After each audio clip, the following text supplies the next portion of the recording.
Hey everyone, it's day 4 আর আজকে তো সোমবার।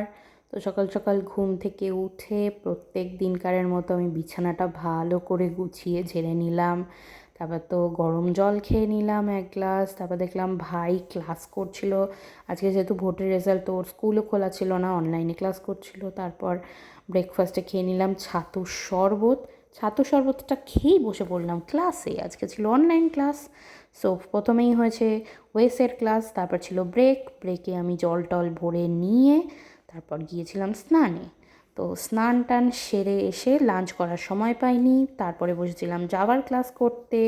জাভার ক্লাস শেষ হয়ে যাওয়ার পর প্রায় 3:30 থেকে 4টে বেজে গেছে লাঞ্চ করতে। আর আজকে তো নিরামিষ, তাই পটল আলু সয়াবিনের তরকারি, উচ্ছে সিদ্ধ আর বরবটি দিয়ে ভাত খেয়ে তারপর বসলাম ইন্ডিয়ান কনস্টিটিউশনের ক্লাস করতে। আর আজকে জানলার ধারে বসে বসেই ক্লাস করছিলাম।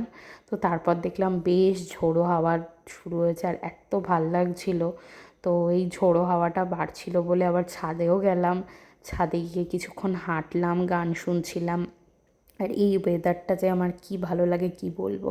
তারপর এসে অনুষ্কাদির কাশ্মীরের ব্লগ দেখছিলাম, দারুণ লাগছিল।